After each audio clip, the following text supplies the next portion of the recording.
Good morning, you absolute degenerates. Once again, my name's Nick. Welcome to another edition of the Hi5 series for the DH podcast.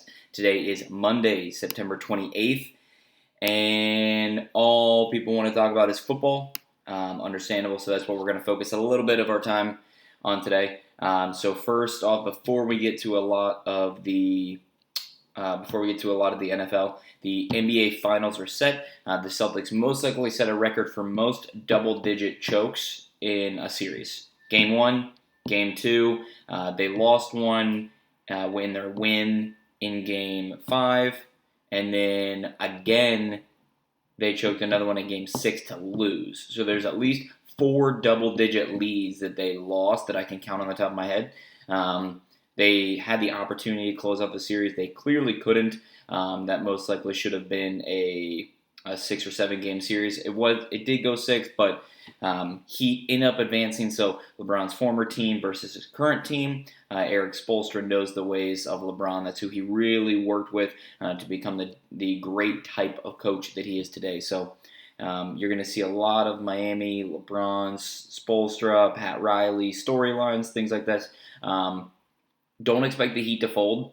Their third quarter is where they really struggle, so they give up leads in the third quarter. So don't expect for them to roll over, though. I think we'll see Lakers in 6. That's my prediction. As unfortunate as it is, the Heat are a more cohesive team. The Heat as a unit like each other better. Their chemistry is much better. So when we get into this, they have a chemistry that the Lakers simply do not have. But the Lakers have, by far and away, the 2 best players on the court. AD, LeBron. Easy. Nobody's going to question that whatsoever. Sorry, Tyler Hero fans. He does shoot lights out. Trust me. So what they're going to have to do is they're going to have to use Bam to... You can't eliminate AD because AD is better and he has more experience. But what you can do is you can try to limit him. So maybe he only gets 18 points. But if you can limit his assists, that's where we're really going to work because you cannot eliminate his rebounds. You cannot eliminate his points. But if you can eliminate him when he gets the ball down from just dishing it back out, that's going to be a huge contender for Bam. And it's going to where he can make his bread. Because Bam can get bounced too. So AD is going to have to limit Bam because that is where the Heat absolutely destroyed the Celtics, was on second look points. Because either Tice was on the court or Enes Kanter was just being incompetent part of the course. So it was Bam just getting rebounds, and their second chances on offense was outrageous. So I don't know what the exact number was, but if it played out anywhere like it did on with the eye test, then the paper is not going to look good either. Number 2, the MLB playoffs are set. It is a 16-team playoff. We got the wild cards happening soon, and then we're going to get into it with the regular playoffs as well. But the season ended on Sunday, so this week we're going to be getting to see playoff baseball. It was weird with a 60-game season, so I don't know.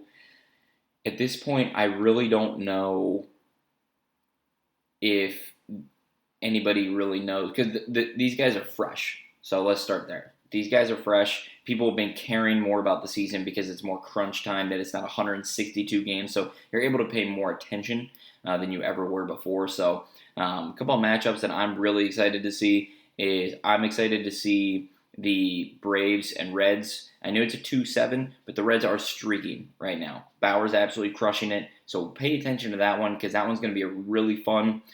Padres, Cardinals. Cardinals didn't even play all of the games that they needed to this season. So, and they weren't going to play any on Monday because today, later on this afternoon, because the MLB decided that they wouldn't let those games affect seeding, which makes no sense, but sure, whatever. We've seen where we now see the Cardinals and Padres. To me, those are the 2 most interesting matchups out of the AL, out of the NL. Out of the AL, Tampa Bay, Toronto. I love this because it's interleague play. You've got the AL East matchup. I don't think it'll be much of a contest at all, but I'm a huge fan of that. A's, Sox, that's going to be incredible because the Sox are They either play like the best team you've ever seen in your life, or they play like they don't even belong on a high school baseball field. So if they can show up to play against the A's, that's a 2-7 matchup that you could put money on and make some out of it. What will be the closest out of them is Indians and Yankees. Yankees have the home run leader. Yankees have the batting record winner. So their offense is going to be prolific. And if the Indians pitching can continue to take that next step, then they'll have a chance. The Indians really don't have to worry about their bats, but coming up against the batting leaders, their batting's really going to need to be where they want it to be. All right. Number 3, Doug Pederson says he's backing Carson Wentz and that he is not going for Jalen Hurts whatsoever. I don't think that matters. If Pederson is backing Wentz, and that's fine, should Eagles fans be backing Pederson? Game management, clock management was disgusting at the end of that game. Both of those teams would have rather... You play to win the game. Let's start that off. It's simple. There's not really a big difference between 0-3 and 0-2-1. All you're doing is disrupting the standings. That's it. It's not going to help them get into a playoff spot more. So the fact that they both, first off, in the fourth quarter, the Bengals had, I think it was 30 seconds left, and they just decided to, you know what, we'll cut our losses and we'll go to overtime. You don't do that. Number 2, the Eagles could have kicked a 64-yard field goal to end the game. If you miss it, which Jake Elliott's career long is 61, he was bomb squatting all day, he deserved a shot at it. There was 19 seconds left on the clock. 19 seconds.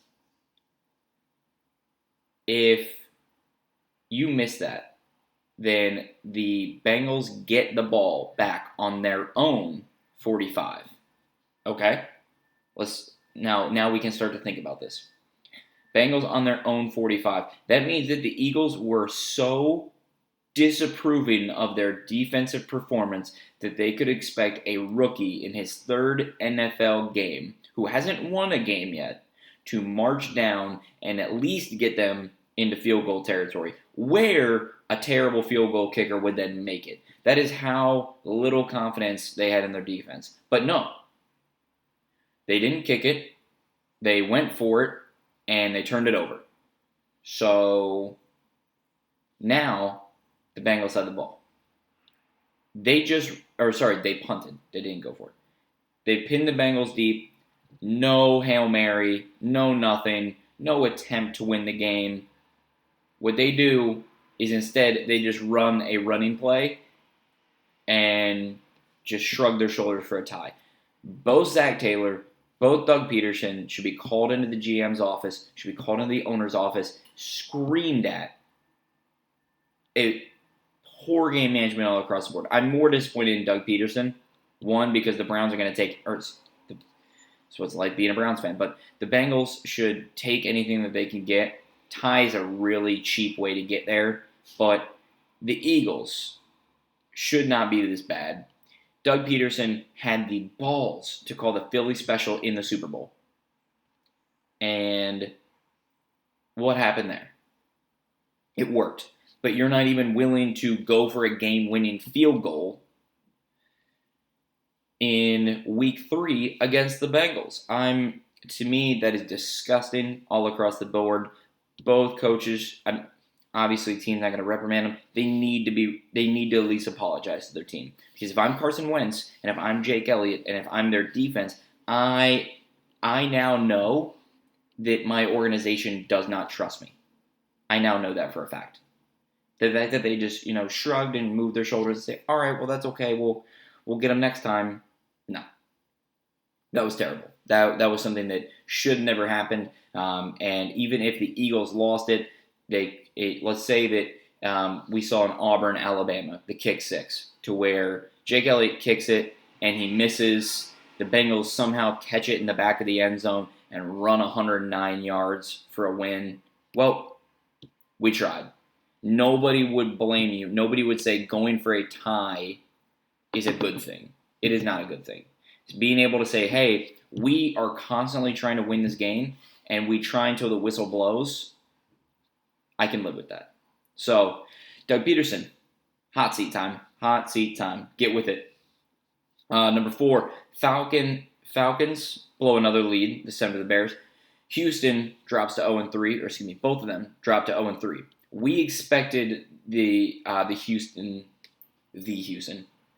We expected the Texans to drop to 0-3 after playing the Ravens, the Chiefs, and the Steelers. Both AFC Championship contenders, or all 3 of them are. It's a Monday, everybody, sorry. So all 3 of them are AFC Championship contenders right now. Nobody's blaming them for losing. The games were mostly close. Now it's time to really turn up the heat.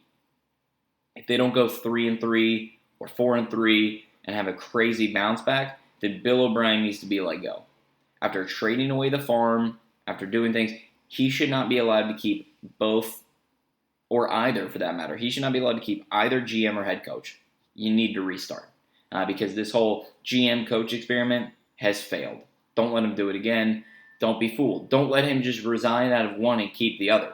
Because if he resigns from coaching, that means that he's not talented enough to work with the team. But if he resigns from GM, then he's admitting that he bungled the offseason.